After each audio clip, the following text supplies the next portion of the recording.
भगवान की कथा सुनने के बाद ज्ञान और वैराग्य भी जवान हो गए, सुदृढ़ हो गए, परिपक्व हो गए, मजबूत हो गए।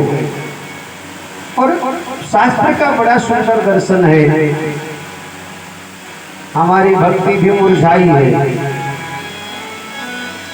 हमारा ज्ञान भी बुढ़ा गया है, हमारा वैराग्य भी मृत प्राय हो चुका है। आप अपने अंतःकरण में झांक करके देखिए तो हमारी भक्ति भी लाचार है, कमजोर है, मुरझाई है। हमारा ज्ञान भी बुढ़ा गया है, उसको भी सहारे की जरूरत है। जैसे गाय और बैल बुढ़ा जाते हैं तब उनको उठने बैठने को तरसते हैं, तब उनको भी सहारा दे करके उठाया बैठाया जाता है, गाय बैल। ऐसे हमारा आपका जो ज्ञान है वो भी बुढ़ा गया है, वैराग्य भी बुढ़ा गया है और भक्ति भी हमारी आपकी सोई हुई है। इसलिए श्रीमद् भागवत कथा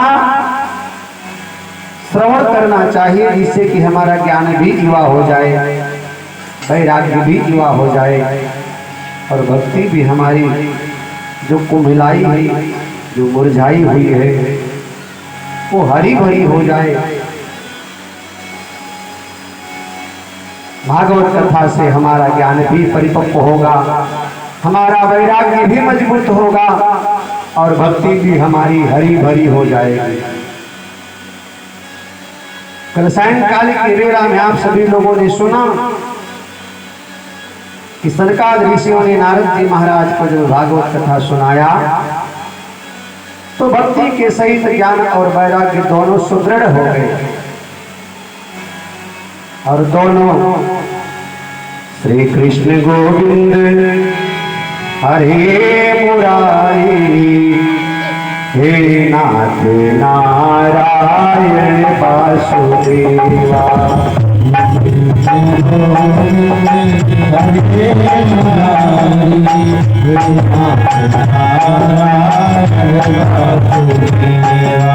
श्री कृष्ण गोविंद हरे मुरारी हे नाथ नारायण वासुदेवा।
नारायण वासुदेवा, नारायण वासुदेवा, नारायण वासुदेवा। श्री कृष्ण गोविंद हरे मुरारे, हे नाथ नारायण वासुदेवा। इस महामंत्र का जप करती करती भक्ति ज्ञान वैराग्य का प्रागट्य होता है।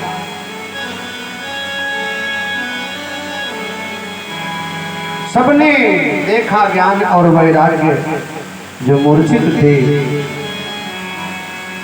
वो विवाह हो गए। और तो और साहब, जब संकीर्तन हो रहा था भगवान का भी प्रागट्य हुआ। यह है भगवान की भक्ति का परिणाम।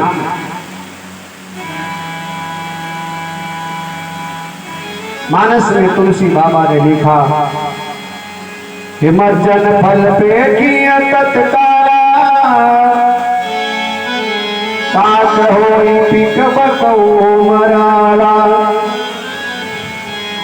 जन आचर जे करई जन कोई, सत्संगत महिमा नहीं कोई। वाल्मीकि नारद घट जोनी, निज निज मुखन कही निज होनी।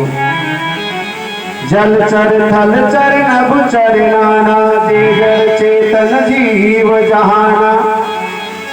मति कीरति गति भूति भलाई, जो नहीं जतन जहाँ जब पाई।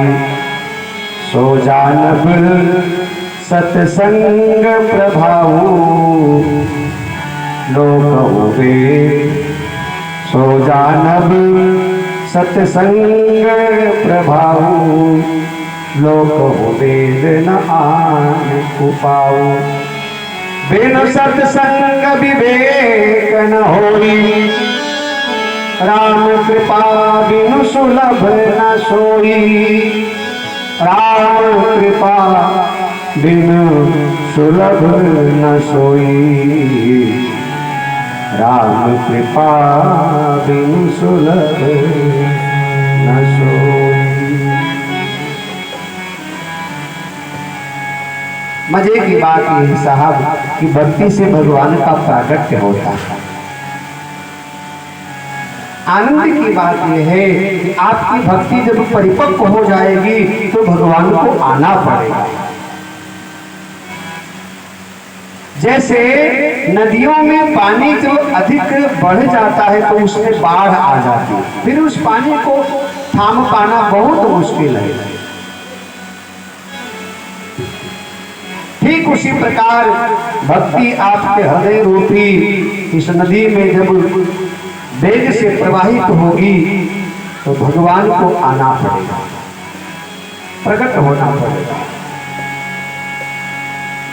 वृंदावन बिहारी लाल की, भक्तवत्सल भगवान की जय। भक्ति देवी का प्रागट्य ज्ञान वैराग्य के साथ हुआ। सबने संकीर्तन किया, भगवान भी प्रकट हुए। भक्ति देवी ने कहा हम कहाँ रहे, तो संतों ने कहा यहाँ जितने लोग बैठे हैं सब हृदय में तुम स्थान बना लो, सबके हृदय में बैठ जाओ। और तब से लेकर आज तक जहां जहां भगवान कथा होती है वहां वहां भगवान की भक्ति सबके हृदय में स्थान बना लिया करती है। ज्ञान और वैराग्य सहित भक्ति सबके हृदय में स्थापित हो गई। बोले महाराज यहाँ कथा हो रही, यहाँ भी भक्ति का आवाहन हुआ। मैंने कहा बिल्कुल, आप लोग कथा सुन रहे हो ना, आपके हृदय में भगवान की भक्ति बैठ गई है। आपके हृदय में ज्ञान और वैराग्य स्थान बना चुका है। क्योंकि भक्ति ना होती तो आप यहाँ गर्मी में बैठ नहीं पाते। मतलब यह है कि आपके जीवन में भगवान की भक्ति आ चुकी है। प्रश्न किया, गुरुदेव भगवान की कथा सुनने से किसी पतित को पावन बनाया गया क्या? कथा सुनने से क्या किसी कलयुग में संसारी जीव का उद्धार हुआ क्या? एक बड़ी सुंदर कथा सुना दिया। तुंगभद्रा नदी के तट पर आत्मदेव नाम के ब्राह्मण निवास किया करते थे। ब्राह्मण का जीवन बड़ा संयमित था, बड़े चरित्रवान ब्राह्मण। उनके विषय में कहा गया, इस पृथ्वी पर साक्षात दूसरे सूर्य की तरह प्रकाशित थे। उच्च कोटि के विद्वान थे ब्राह्मण देवता, त्रिकाल संध्या किया करते थे, वैदिक परंपराओं का पालन करते थे, वैदिक रीति रिवाज के अनुसार कार्य करते थे। उनकी पत्नी का नाम धुंधुली बताया गया।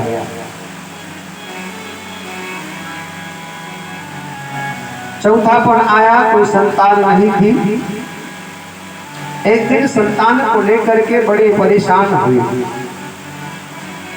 संतान के विषय में चिंतित हुए ब्राह्मण देवता, और चिंता करते करते उनके जीवन में बड़ा परिवर्तन आ गया, बदलाव आ गया। क्योंकि अतिशय रगड़ करे जो कोई, तो अनल प्रकट चंदन ते होई।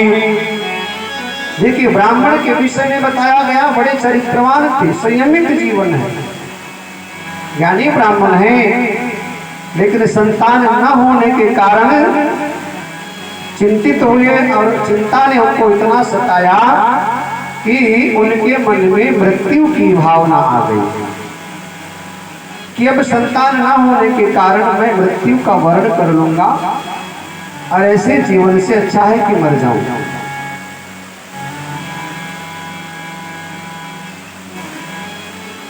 ऐसा उन्होंने अपने मन में निर्णय ले लिया। देखिए, समाज कभी कभी आपको जीने नहीं देगा। आप जीना तो चाहते हो, लेकिन कभी कभी समाज भी आपको जीने नहीं देता है। ब्राह्मण देवता की कोई संतान नहीं था, इस विषय पर उन्हें कभी चिंता हुई नहीं, लेकिन समाज के लोगों ने ताने मार मार करके उनके मन में ग्लानि पैदा कर दिया, और संतान नहीं है, इस कारण से उनको बड़ा कष्ट हुआ। मन में विचार आया, ऐसे जीने से अच्छा है कि चलो मर जाऊं। संतान नहीं है, इसलिए मृत्यु का वर्ण करना उचित है। उन्होंने निर्णय ले लिया, और भागवत कथा का दर्शन है कि मर जाना किसी समस्या का समाधान कदापि नहीं हो सकता। चले घर से कि चले मर जाएं, घर से चले कि चलो मर जाएं, फिर सोचा कि मर करके हम किधर जाएं। घर से चले, सोचा कि चलो मर जाएं, लेकिन फिर सोचा कि मर करके किधर जाएं। भाई मर तो जाएं, लेकिन मर करके भी कहीं ना कहीं तो जाना ही पड़ेगा। मरने के बाद ये तो नहीं कि कहीं जाना नहीं, मरने के बाद कहीं ना कहीं जाना पड़ेगा। तो अभी तो कम से कम मानो के शरीर में हो, अच्छा भला बुरा सब कुछ मालूम है, हानि लाभ किसमें कहां पर है मालूम है। और मरने के बाद साहब किधर जाओगे?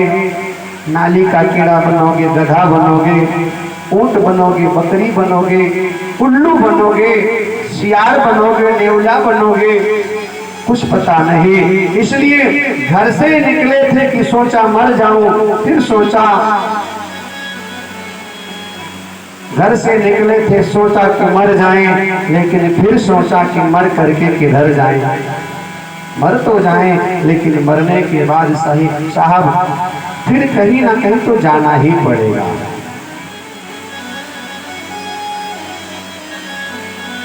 एक तालाब के तट पर गए, देखा पानी गहरा है, मन में विचार आया इसी में डूब करके चलो मर जाते हैं।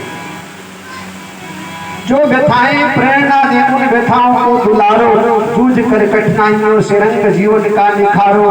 वृक्ष कट कट कर बड़ा है, दीप बुझ बुझ कर जला है, मृत्यु से जीवन मिले तो आरती उसकी उतारो। देखिए मौत इतना सरल भी नहीं है। मरना तो लोग सोचते हैं, लेकिन मरना भी इतना सरल नहीं। हर व्यक्ति मर भी नहीं सकता। और साहब संसार से घबरा करके मरना भी कोई मरना है क्या? जिंदगी बड़े मुश्किल से मिला। अरे जीवन एक चुनौती है, इसको स्वीकार करो। जीवन एक संघर्ष है, इससे लड़ना पड़ेगा। जीवन एक किताब है, इसको पढ़ना पड़ेगा। जीवन एक पहेली है, इसको बूझना पड़ेगा। जीवन संघर्ष है साहब, इसमें दिन रात तुम्हें संघर्ष करना पड़ेगा।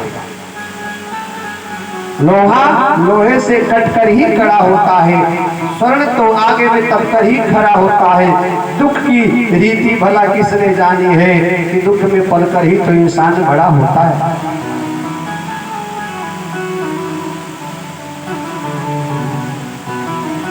मरना सरल नहीं है, और मरने की कोशिश भी मत करना। बाकी कोशिश करो, धन कमाने की कोशिश करो, समाज बनाने की कोशिश करो, संकर्म करने की कोशिश करो, ये सब कोशिश करो। मरने की कोशिश ना करो, क्योंकि मरने की कोशिश करोगे तो भी मरना है, और नहीं कोशिश करोगे तो भी मरना है। भाई मरना तो है, तो उसके लिए कोशिश क्या करना।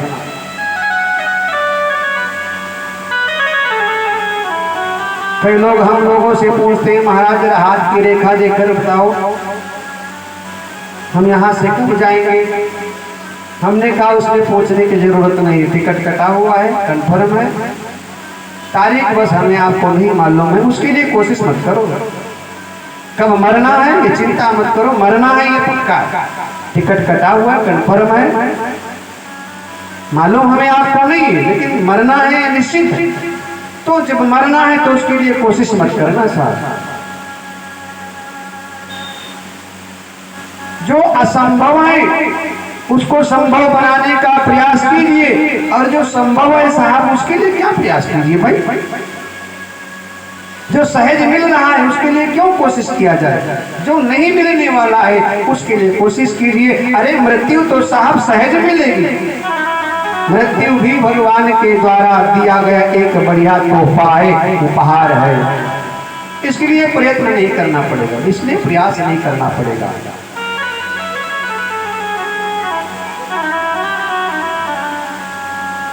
ब्राह्मण देवता गए, तालाब के तट पर बैठे हुए हैं। मन में बात आई कि मर जाऊंगा। दो बात मैं भागवत कथा के माध्यम से बताना चाहूंगा। एक तो पारिवारिक समस्याओं से घबरा कर कभी मरने की कोशिश मत करना। दुनिया में बहुत बड़े बड़े अपराध हैं, लेकिन उसमें से एक आत्महत्या करना बहुत बड़ा अपराध है। ये शरीर तुमने बनाया नहीं है, ये शरीर तुम्हारा है नहीं, इसको जिसने बनाया है उसका है, इस पर उसी का अधिकार है। और जिस वस्तु को तुमने बनाया है उस पर तुम्हारा कोई अधिकार नहीं। घर बनाया, घर पर तुम्हारा अधिकार है। जमीन खरीदा, जमीन पर तुम्हारा अधिकार है। उसमें पेड़ लगाया, उस पेड़ पर तुम्हारा अधिकार है। खेत में फसल को उगाया, उस फसल पर तुम्हारा अधिकार है। तुम बाजार से 4 पहिया खरीद के लाए, उस पर तुम्हारा अधिकार है। जो तुम्हारा है उस पर तुम्हारा अधिकार है। घर तुमने बनाया, तोड़ो फोड़ो जो मर्जी करो, क्योंकि तुमने बनाया, लेकिन शरीर तुमने नहीं बनाया, इसलिए इसको तोड़ने फोड़ने का अधिकार भी तुम्हारा नहीं। जिसने बनाया उसी का अधिकार है साहब। वो जब चाहेगा अपने आप मिटा देगा, उसके लिए आपको प्रयत्न करना नहीं पड़ेगा। एक तो कभी आत्महत्या करने की कोशिश मत करना, और दूसरी बात यदि कभी मन में भाव भी ऐसा आ जाए ना, तो सोच लेना कि चलो भी 2024 में अयोध्या में राम मंदिर का निर्माण हो रहा है, उद्घाटन होगा, एक बार अयोध्या जी जाकर के भगवान का दर्शन कर लूं, फिर सोचेंगे। हाँ, 2024 तक इंतजार करना।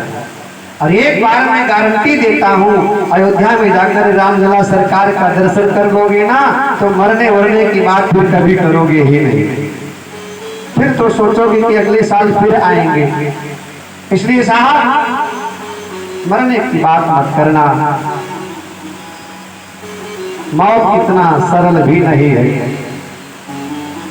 आत्मदेव जी महाराज तालाब के तट पर बैठे हैं और मौत का वर्णन करना चाहते हैं।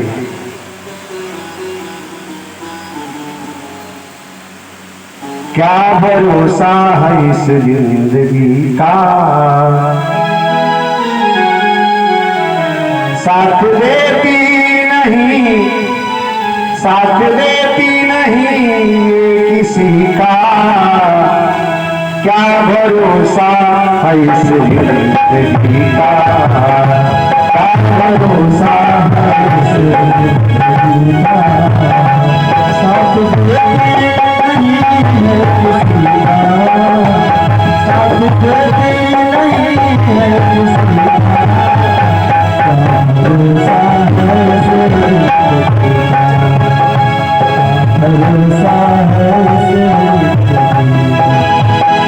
साथ देती नहीं, साथ देती नहीं, साथ देती नहीं ये किसी का।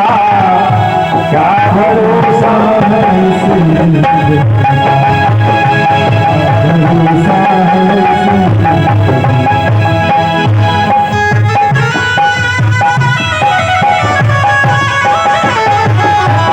जिंदगी का।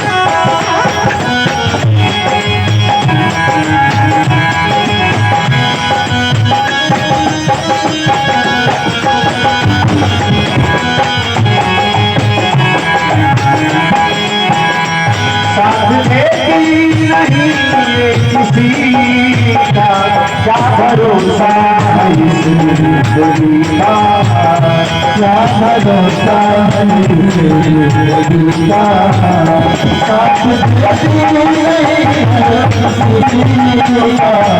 भरोसा है इस जिंदगी का, साथ देती नहीं है किसी का। क्या भरोसा है इस जिंदगी का, साथ देती नहीं है किसी का। क्या भरोसा है इस जिंदगी का, क्या भरोसा है इस जिंदगी का, साथ देती नहीं है किसी का। क्या भरोसा है इस जिंदगी का।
साथ देती नहीं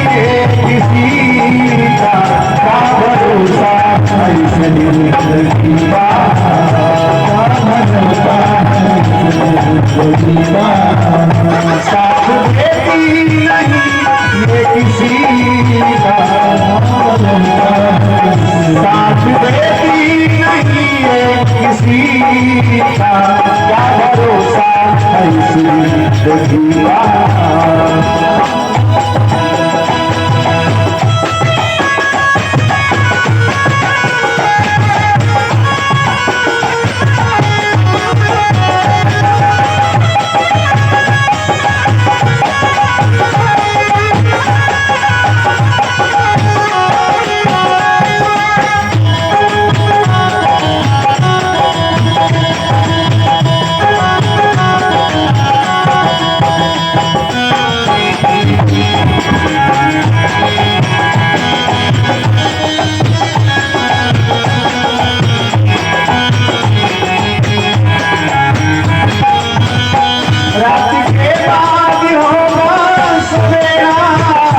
देखना है अगर दिल सुनहरा, देखना है अगर दिल सुनहरा, देखना है अगर दिल सुनहरा।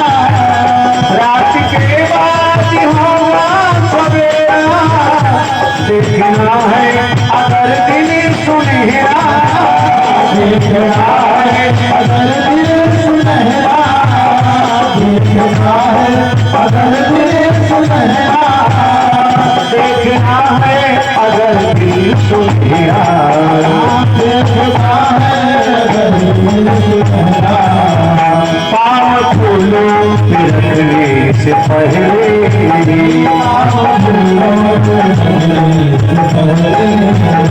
तुमको बातों से चलना पड़ेगा। पाँव फूलों पे रखने से पहले, तुमको बातों से चलना पड़ेगा। मौत जब तुमको आवाज देगी, मौत जब तुमको आवाज देगी, घर से बाहर निकलना पड़ेगा। मौत जब तुमको आवाज देगी, घर से बाहर निकलना पड़ेगा। मौत जब तुमको आवाज देगी, मौत जब तुमको आवाज देगी।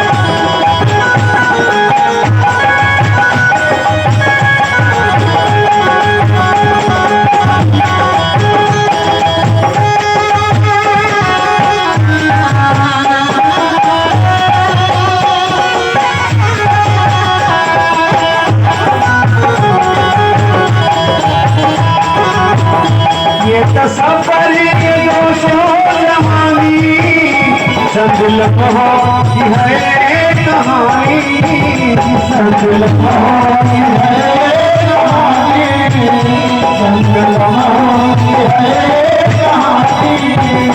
ये तसव्वुर के दोषों जवानी, संजल कहो कि है कहानी, संजल कहो कि है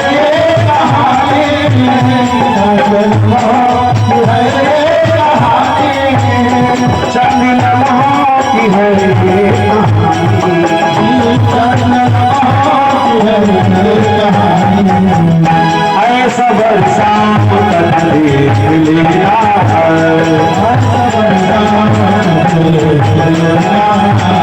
चढ़ते सूरज को ढलना पड़ेगा। आवाज देगी, घर से बाहर निकलना पड़ेगा। जिंदगी जो लाए बदल रहेगी, जिंदगी इतना दिन बदलना पड़ेगा। जिंदगी जो लाए बदल रहेगी,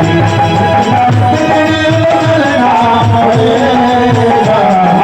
जब तुमको आवाज देगी, मौत जब तुमको आवाज देगी, घर से बाहर निकलना पड़ेगा, मौत जब तुमको आवाज़ देगी।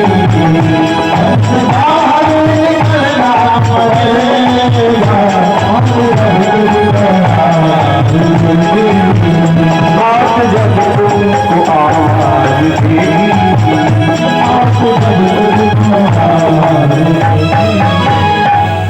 घर से चले थे कि चलो मर जाएं, फिर मन में ख्याल आया कि मर कर किधर जाएं। विचार में न मृत्यु है न मृत्यु से डरो कभी, मरो परंतु यूं मरो कि याद तो करे सभी। अरे भैया मरना तो सबको है, लेकिन ऐसी मृत्यु मरो कि कम से कम लोग याद तो करें। आप देव जी महाराज मृत्यु के प्रतीक्षा में बैठे हैं तालाब के तट पर, लेकिन मौत इतनी सस्ती भी नहीं है, मरना इतना सरल भी नहीं साहब। मौत से डर लगता है, बहुत डर लगता है। इतने में ईश्वर की प्रेरणा से कोई सन्यासी बाबा उधर आ गए। बोलो सन्यासी बाबा की, बागेश्वर सरकार की। कोई सन्यासी बाबा आ गए और बोले ब्राह्मण देवता यहाँ किस चिंता में बैठे हो? बोले महाराज बस मरने के लिए आया है। बोले उसके लिए प्रयत्न मत कीजिए, वो तो सबको मरना है। मरने का कारण क्या है? कारण बताया, कोई संतान नहीं है। महाराज मन बड़ा उदास हो गया। अपने संतान नहीं है, केवल इतना ही नहीं, घर में जो गाय है ना वो भी बांझ है, घर में जो पशु हैं वो भी बांझ हैं। महाराज जो वृक्ष लगाते हैं उनमें भी फल नहीं आता है।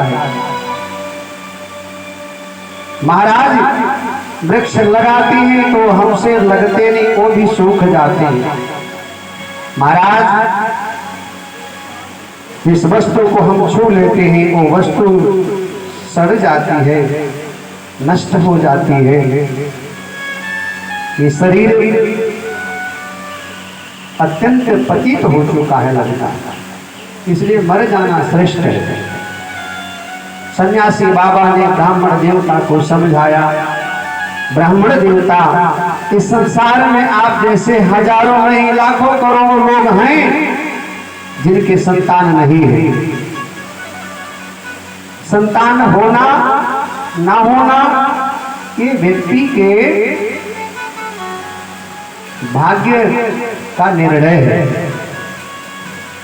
आपके पास क्या है क्या नहीं है ये आपके भाग्य का निर्णय है साहब।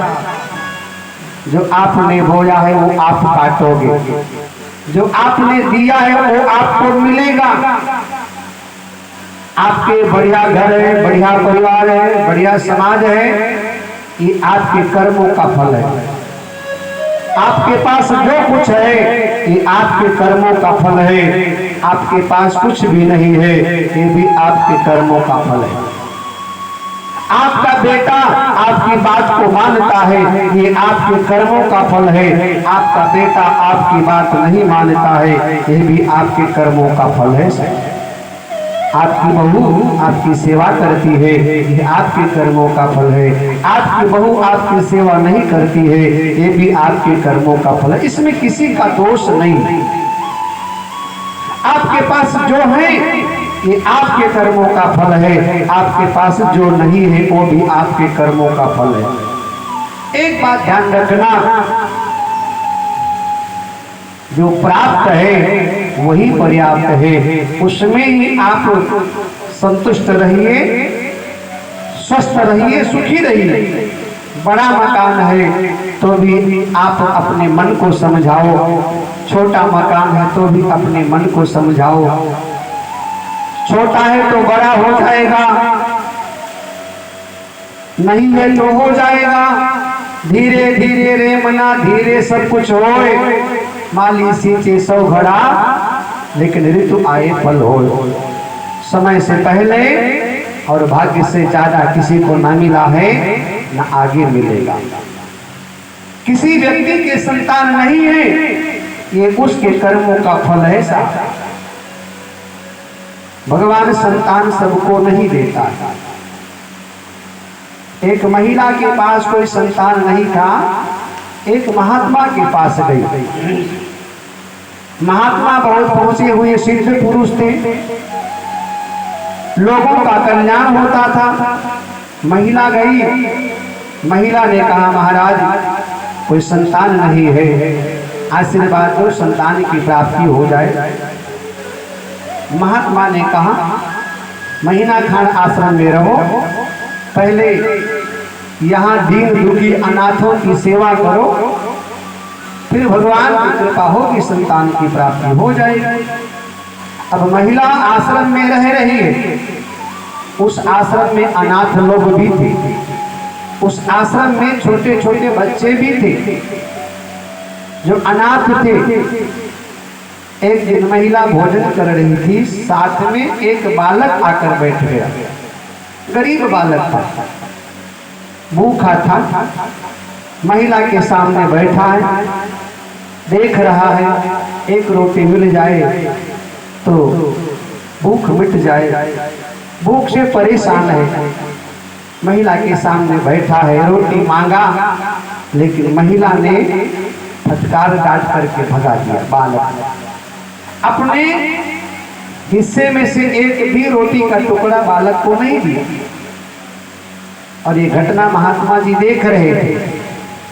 कुछ दिन के बाद महिला महात्मा के पास गई और बोली महाराज कृपा करो संतान की प्राप्ति हो जाए। महात्मा ने कहा जब परमात्मा ने स्वयं तुम्हें नहीं दिया तो हम कैसे दे सकते हैं, क्योंकि तुम्हारे अंदर मातृत्व नहीं है, वात्सल्य नहीं है। मैंने देखा एक भूखा अबोध अनाथ बालक तुम्हारे सामने एक टुकड़ा रोटी के लिए तरसता रहा, तुम्हें उस बच्चे की भूख दिखाई नहीं पड़ी। तो जब परमात्मा ने तुम्हें स्वयं नहीं दिया तो हम कैसे दे सकते हैं, क्योंकि परमात्मा ने देखा कि तुम इस लायक नहीं हो, तुम्हारे पास मातृत्व की क्षमता नहीं। ईश्वर हमें हर वस्तु देता है जिसकी हमें आवश्यकता होती है। ईश्वर हमें हर वस्तु देता है जो हम संभालने लायक हैं। ईश्वर हमें हर वस्तु देता है जिसके हम पात्र हैं, अधिकारी हैं। अब आप किसी के यहाँ एक लोटा ले जाओ और चाहो कि हमको बाल्टी भर पानी मिले तो कैसे मिलेगा, क्योंकि आप लोटा लेकर गए। आप सोचो कि मुझे बाल्टी भर पानी मिल जाए तो आपको बाल्टी लेकर जाना पड़ेगा। लोटा ले जाओगे और सोचो हमें बाल्टी भर पानी मिलेगा, कैसे संभव हो सकता है। बाल्टी भर पानी चाहिए तो तुमको बाल्टी की व्यवस्था करनी पड़ेगी। मतलब यह है कि आप पात्र हैं कि नहीं, आपको पहले पात्र बनना पड़ेगा। आपकी पात्रता में कमी है तो आपको वस्तु नहीं मिलेगी। ईश्वर की तरफ से कोई कमी नहीं।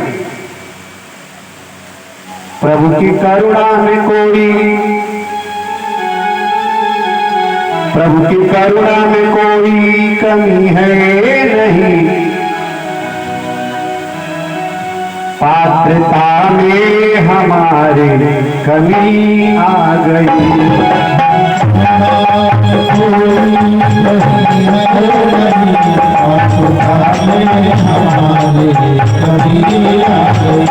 उनकी करुणा में कोई कमी है,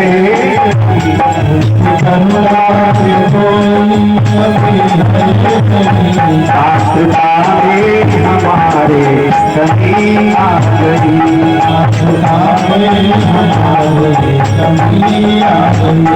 प्रभु की करुणा में कोई कमी है नहीं, प्रभु की करुणा में कोई कमी है नहीं, पात्रता में हमारे कमी आ गई। हमारे कमी आ गई।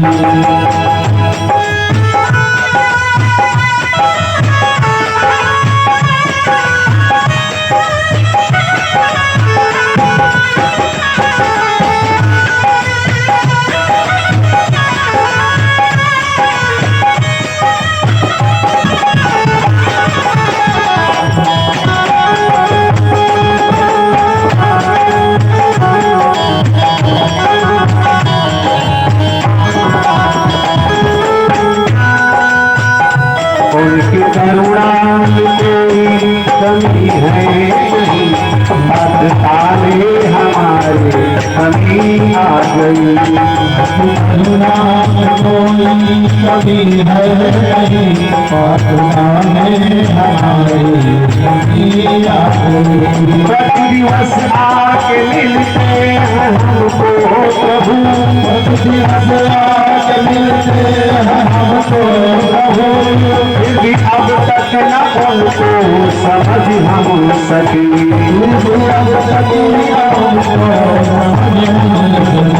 प्रतिदिवस आके मिलते हैं हमको प्रभु, प्रतिदिवस आके मिलते हैं हमको प्रभु, फिर भी अब तक न उनको समझ हम सके।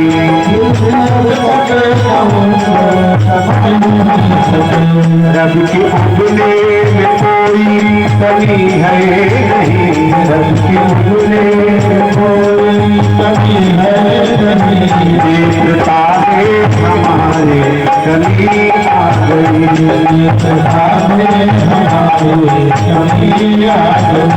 उनकी करुणा में कोई कमी है नहीं, उनकी करुणा में कोई कमी है नहीं, पात्रता में हमारे कमी आ गई। पात्रता में हमारे कमी आ गई। उनकी समता में कोई कमी है नहीं, उनकी समता में कोई कमी है नहीं, योग्यता में हमारे कमी आ गई। योग्यता में हमारे कमी आ गई। सौम्यता में हमारे कमी आ गई। सौम्यता में हमारे कमी आ गई। पात्रता में हमारे कमी आ गई। पात्रता में हमारे कमी आ गई। प्रभु की करुणा में कोई कमी है नहीं, लेकिन पात्रता में हमारे कमी आ गई। रवि के उगने में कोई कमी है नहीं। अब कोई अंधा व्यक्ति कहे कि सूर्य नाम का कोई वस्तु है ही नहीं, तो भैया अंधे को कैसे समझाओगे? क्योंकि अंधा है, उसकी आंख है ही नहीं, तब उसको कैसे समझाओगे? उसकी नेत्रता में कमी है, इसलिए वो कहता है कि सूर्य नाम की कोई वस्तु है ही नहीं। एक व्यक्ति ने कहा कि हम अपनी योग्यता से सूर्य नारायण भगवान के रुख को हम बदल देंगे। लोगों को बड़ा आश्चर्य हुआ कि सूर्य तो पूरब से उगता है, पश्चिम में अस्त होता है, कोई कैसे बदल सकता है? तो उस व्यक्ति ने कहा बदल सकते हैं। कैसे? बोला कल आ जा। अब व्यक्ति को सुबह आ बुला लिया और प्रातः काल की बेला थी, सूर्य नारायण भगवान पूरब में उड़े हुए थे और बोला कि आंख बंद करके बैठो और जब तक मैं कहूं ना तब तक आंख मत खोलना और देखना मैं सूरज की गति को बदल देता हूं। वो व्यक्ति आंख बंद करके बैठा रहा दिन भर, और शाम को बोला आंख खोलो, तो आंख खोला तो बोला देखो, आंख बंद किया था तो सूरज भगवान पूर्व थे, अब देखो पश्चिम में मैंने उनको कर दिया। तो हमारी नेत्रता में कमी है, पात्रता में कमी है, योग्यता में कमी है, सौम्यता में कमी है, हमारी क्षमता में कमी है। परमात्मा की तरफ से कोई कमी नहीं है। उसने सबको दिया है, सबको देता है और आगे भी देता रहेगा। सन्यासी बाबा ने कहा, ब्राह्मण देवता, इस संसार में करोड़ों ऐसे लोग हैं जिनके संतान नहीं है, और संतान नहीं है इसका मतलब ये नहीं कि मृत्यु का वर्ण कर लिया जाए, मौत को गले से लगा लिया जाए। सन्यासी बाबा ने समझाया, लेकिन शास्त्र का एक दर्शन है कि दुख में विचारधाराएं शून्य हो जाती हैं। जब दुख ज्यादा आता है ना, तब व्यक्ति को सोचने की जो क्षमता है वो समाप्त हो जाती है। और दुख में बड़े बड़े ज्ञानियों का भी ज्ञान काम नहीं करता है, बड़े बड़े धैर्यवानों का धैर्य भी काम नहीं करता है। दुख जब जीवन में आता है तो व्यक्ति कमजोर पड़ जाता है। शर्त रख दिया, महाराज या तो मुझे संतान देने का कोई उपाय बताओ, नहीं तो मैं तुम्हारे सामने आत्महत्या कर लूंगा और इसका पाप तुमको लग जाएगा। सन्यासी बाबा ने फल दे दिया और बोले ले जाओ, अपनी पत्नी को खिला देना, भगवान की कृपा से संतान की प्राप्ति होगी।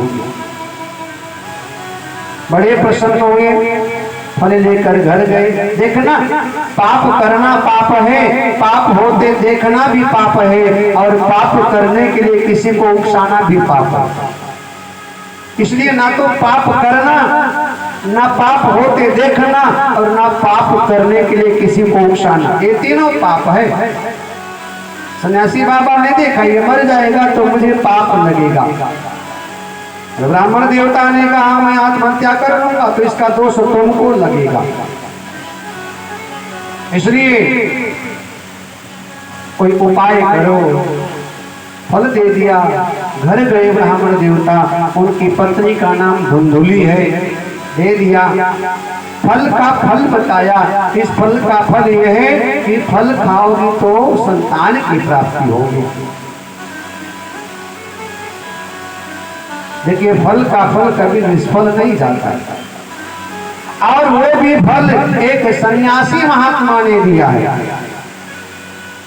साधारण व्यक्ति का भी फल कभी निष्फल नहीं जाता, क्योंकि फल का तो फल मिलेगा साहब, लेकिन सन्यासी महात्मा ने फल दिया।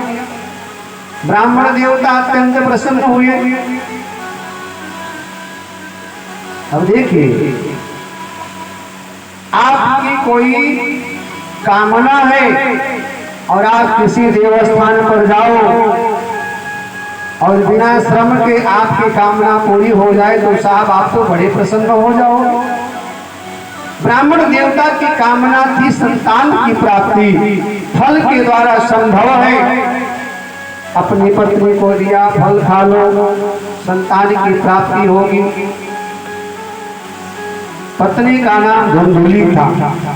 जैसे नाम धुंधुली, ऐसे बुद्धि भी धुंधली है। जिसके जीवन में धुंधलाहट हो,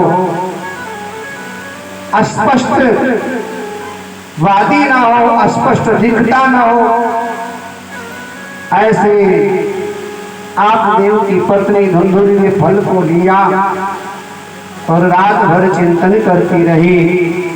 फल खाऊंगी तो गर्भ रह जाएगा,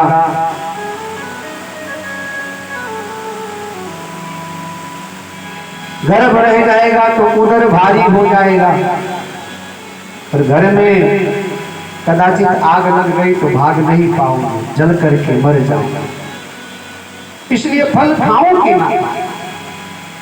हाथ में फल लेकर के उस फल का फल क्या है, इस पर चिंतन करते करते मन में विचार आया, फल खाऊंगी, गर्भ रह जाएगा, पेट भारी हो जाएगा, घर में आग लग जाएगी, भाग नहीं पाऊंगी, मरना पड़ेगा, इसलिए नहीं खाऊंगी। अब नहीं खाऊंगी तो पति देव को जवाब क्या दूं, क्या उनको कहूं, ये भी चिंता का विषय है। फिर जब ये मन में सवाल आया कि पति को क्या जवाब दूंगी, वो पूछेंगे फल खाया कि नहीं, तो मैं क्या बताऊंगी। चलो खा लेती हूँ, परंतु फिर को विचार आ गया, फल खा लूंगी, गर्भ रह जाएगा, और घर में कहीं डाकू घुस आए, चोर घुस आए, और सब लोग तो भाग जाएंगे, और कहीं हम ही आगे पड़ गए और डाकू चोर हमको मार करके प्राण भी ले जाएंगे, धन भी ले जाएंगे, हम भाग नहीं पाएंगे, इसलिए फल को नहीं खाना। इसी उधेड़ बुन में धुंधली रात भर लगी रही, खाऊं कि ना खाऊं, खाऊं कि ना खाऊं, खाऊं कि ना खाऊं।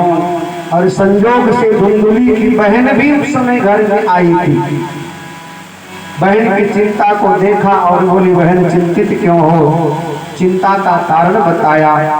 बोली, चिंता मत करो, ये फल दे दो गैया को, फल दे दो गाय माता को, परीक्षा भी हो जाएगा और बदले में तुम हमको धन दो, हम भी तो गर्भ से हैं, हमारा जो भी संतान होगा वो तुम ले लेना। बात कुछ बन गई, बात जच गई और सौदा पक्का हो गया साहब। ब्राह्मण देवता ने पूछा, फल खा लिया? झूठ बोली, खा लिया और खिला दिया गाय माता को। देखिए, कुछ जगह झूठ बोलना नहीं चाहिए। गुरु आश्रम में, तीर्थों में, साधु ब्राह्मण से, माता पिता से, पति से, हाँ बहुत मजबूरी हो तो चलो थोड़ा बहुत चल जाता है, लेकिन ऐसा झूठ जो धुंधुली ने अपने पति से बोल दिया। इतने श्रम से लेकर के आए थे, इतने मेहनत से लेकर के आए थे और इतना महान वो फल था, लेकिन देखिए, गृहस्थी एक सुंदर बगीचा है, गृहस्थी एक सुंदर बगिया है और गृहस्थी रूपी इस बगीचे का जो वृक्ष है वो पति पत्नी दोनों हैं और पति पत्नी रूपी वृक्ष का जो फल है वो संतान है। गृहस्थी रूपी बगीचे में, पति पत्नी रूपी वृक्ष में यदि संतान रूपी फल नहीं होगा तो बगीचा सोना सोना लगेगा। इसलिए दाम्पत्य जीवन में संतान की आवश्यकता होती है। घर में बालक की किलकारी ना हो तो घर सोना सोना लगता है और जिस घर में बालक की किलकारी होती है वो घर घर लगता है। धुंधुली ने फल को नहीं खाया, गाय को खिला दिया, झूठ बोल दिया, फल को खा लिया है। ब्रह्मा जी ये पावन कथा सुनाते हुए नारद जी महाराज को कहते हैं, समय बीता तो धुंधुली की जो बहन थी उसके एक बालक का जन्म हुआ और ब्राह्मण देवता को धुंधुली ने झूठ बोल करके ये कह दिया कि मेरे बालक का जन्म हो चुका है, ढिंडोरा पिटवा दिया। अब ब्राह्मण देवता ने थाली बजा करके उत्सव मनाया, सबको बहुमूल्य वस्तु दान में दिया, बड़ा आनंद आया महलों में साहब। ब्राह्मण देवता बड़े प्रसन्न हुए। इसने अपने नाम के अनुसार उस बालक का नाम रखा, बच्चे का नाम रखा धुंधकारी। ब्रह्मा जी कहते हैं, प्यारे नारद जी, 3 महीने के बाद गौ माता के भी एक बालक का जन्म हुआ। जी हाँ, बालक, क्योंकि वो महात्मा के द्वारा दिए गए प्रसाद का फल था। गौ माता ने बालक को जन्म दिया और बालक का जो जन्म होता है उसमें थोड़ा सा गौ की आकृति दिखाई पड़ी, थोड़ा सा लक्षण गौ का था। सारा शरीर तो मनुष्य का है परंतु जो उसके कान हैं वो गाय के कान की तरह, इसलिए उस बालक का नाम रखा गया गोकर्ण, मतलब जिसके कान गाय के कान की तरह लंबे लंबे हो, गोकर्ण। दोनों भाई धीरे धीरे बड़े हुए। दोनों भाइयों का एक पवित्र संस्कार होता है और दोनों में बड़ा अंतर। गोकर्णो महाज्ञानी, धुंधकारी महाखला, दोनों में अंतर है। गोकर्ण जी महाराज परम विद्वान, पंडित, ज्ञानी, वेद के वैदिक पद्धति पर चलने वाले वेद पाठी ब्राह्मण हुए गोकर्ण जी महाराज। और धुंधकारी को दंड, महाखल होनहार बिरवान के साथ होते चिकने पात और पूत के पांव तो पालने में नजर आने लगते। एक के हाथ में माला है, वो भगवान का भजन करता है, प्रातः मध्याह्न और सायंकाल त्रिकाल संध्या करता है, माता पिता का चरण वंदन करता है, गायत्री का पाठ करता है, और एक दूसरा लूटता है, चोरी करता है, डकैती करता है, बख्शा बख्श खाता है। महाखल उद्दंड दुष्ट प्रवृत्ति का हुआ धुंधकारी। ये क्या करता है? छोटे छोटे बच्चों को कुएं में उठाकर फेंक दिया करता है। मार्ग में घास फूस के नीचे कांटा बिछा दिया करता है। लोग समझते हैं घास फूस तो है, और जब घास फूस पर लोग चलते हैं तो पैरों में कांटा चुभ जाया करता है। एक गड्ढा खोदकर ऊपर से हल्की फुल्की लकड़ियां बिछा दिया करता है। लोग उसमें गिर करके मर जाया करते हैं। खड़ी फसल में आग लगा दिया करता है। इस प्रकार धुंधकारी उद्दंडता पूर्वक बड़े बड़े अपराध करता रहा। ब्रह्मा जी कहते हैं, प्यारे नारद जी, समय अपने गति से आगे बढ़ा। धुंधकारी ने घर की सारी संपत्ति को बेच दिया। अब ब्राह्मण देवता को बड़ा कष्ट हुआ। एक दिन बैठे बैठे रोने लगे। गोकर्ण जी महाराज पहुंच गए। पिताजी क्यों रो रहे हो? आत्मदेव जी महाराज बोले, बेटा मैं अपने बेटे के व्यवहार से बड़ा दुखी हूं। इसने समाज में मेरी प्रतिष्ठा पर दाग लगा दिया, मुझे कलंकित किया। देखिए, व्यक्ति के भाग्य में जो लिखा है वही मिलेगा। जबरदस्ती आप यदि कुछ चाहते हो तो हो सकता है आपको मिल तो जाए, लेकिन उससे आपको कोई लाभ मिलने वाला नहीं है। एक बार शंकर भगवान और पार्वती मैया जंगल में जा रहे थे। एक ब्राह्मण और ब्राह्मणी तपस्या कर रहे थे। ब्राह्मण और ब्राह्मणी दोनों तपस्या कर रहे थे।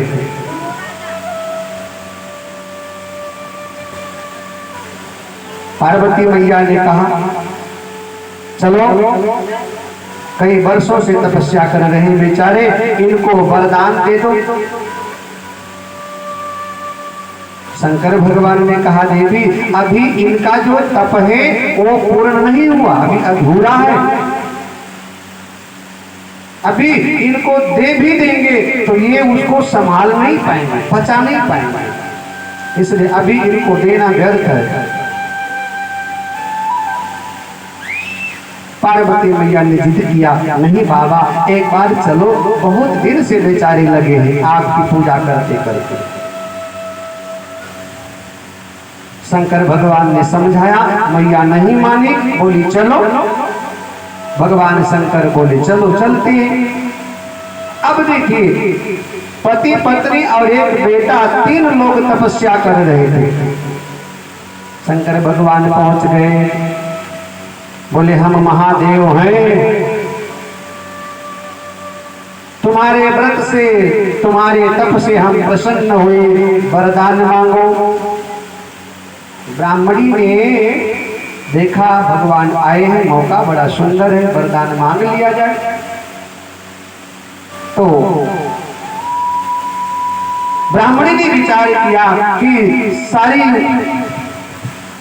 सारी उम्र तक हमने जंगल में तपस्या किया और जीवन का कुछ आनंद नहीं मिल पाया।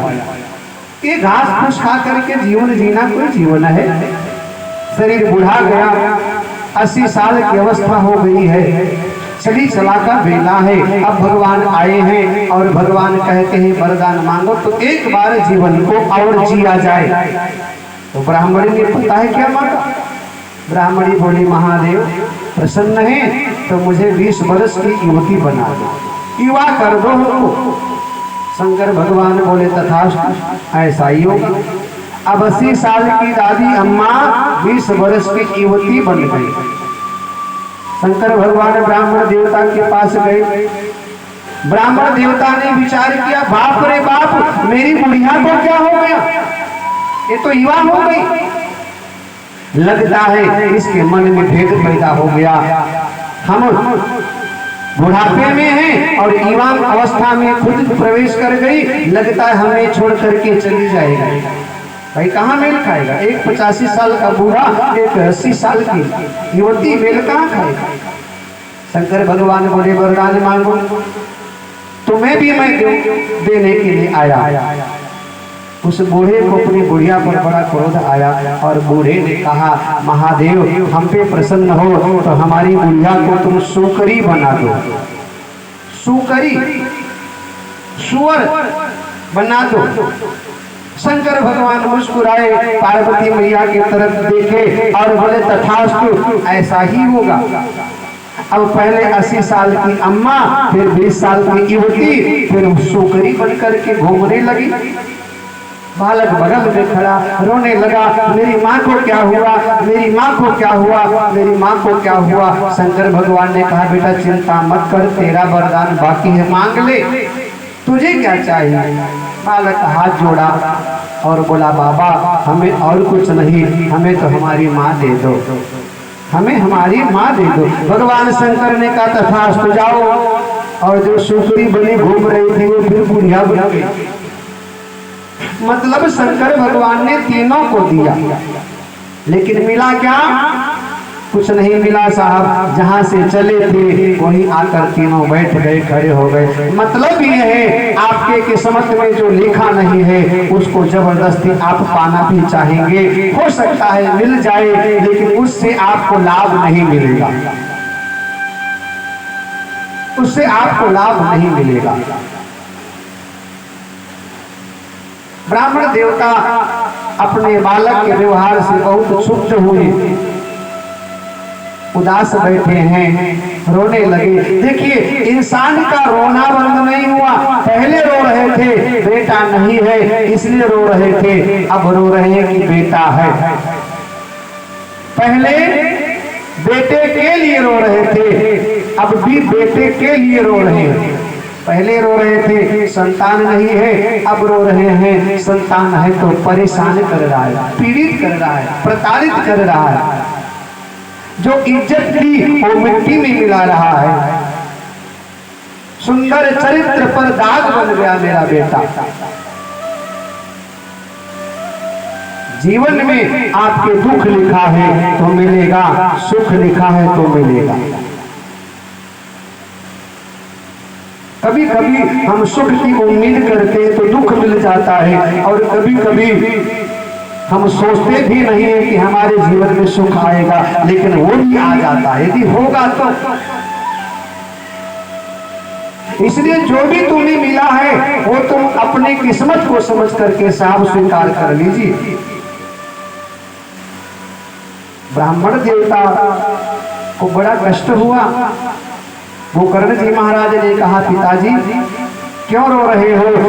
बोले मेरे रोने का कारण मेरा बेटा है, मेरे दुख का कारण मेरा बेटा है। गोकर्ण जी महाराज ने कहा कि नहीं पिताजी, यही तो तुम्हारी अज्ञानता है, यही तो तुम्हारी भूल है कि तुम दूसरे को दोष लगा रहे हो। तुम्हारे दुख का कारण तुम्हारा बेटा नहीं है। तुम्हें जो दुख मिल रहा है इसके पीछे तुम्हारा बेटा नहीं। अच्छा कभी कभी लगता हमको भी है, हम कहते भी हैं कि तुम्हारे कारण मेरा इतना नुकसान हो गया, तुम्हारे कारण हमारा ये छूट गया, तुम्हारे कारण हमारा ये हो गया। हम कभी कभी कहते तो हैं, परंतु वास्तव में देखा जाए कि यहाँ संसार में कोई भी व्यक्ति ना किसी के कारण से दुखी होता है ना सुखी होता है, मूल में व्यक्ति स्वयं होता है। लगता है हमको कि तुम्हारी वजह से हमारा नुकसान हुआ, लेकिन एक बात ध्यान रखना, किसी के वजह से आपका नुकसान नहीं हुआ। आपका नुकसान आपके कर्मों के अनुसार हुआ। जैसे एक व्यक्ति बगीचे में बैठा हुआ था, बगीचे में बैठा है, आम का सुंदर वृक्ष लगा है और वृक्ष में सुंदर फल लगा है, तो आंखों ने देखा। किसने देखा? जरा जोर से बोलो, किसने देखा? आंखों ने देखा कि भैया बड़ा सुंदर आम का फल लगा है, तो मन ललचाया। आंखों ने देखा और मन ललचाया और पैर चलकर गया। आंखों ने देखा, मन ललचाया, पैर चल करके गया और वृक्ष पर चढ़ करके हाथों ने फल को तोड़ा और स्वाद लिया जिह्वा ने। आहा, बड़ा मीठा है। और संतुष्ट हुई आत्मा, आम खा करके आत्मा संतुष्ट हो गई। आंखों ने देखा, मन ललचाया, पांव चल कर गया, हाथ ने तोड़ा, स्वाद जिह्वा ने लिया और इतने में जिसका पेड़ था मालिक आ गया, चट से गाल पे थप्पड़ मारा, खींच कर जमा करके। हाँ, और आंसू कहां से निकलेगा साहब? जरा बताओ। आंखों से।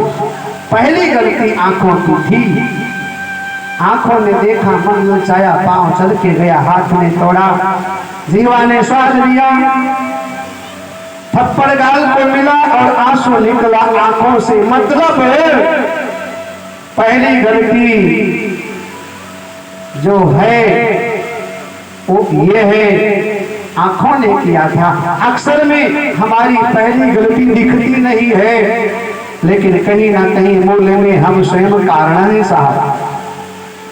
आप जो अटैची में कपड़ा तह करके रखते हो ना, वो सबसे नीचे जो आप रखोगे वो सबसे बाद में निकलेगा, क्योंकि नीचे दबा हुआ है।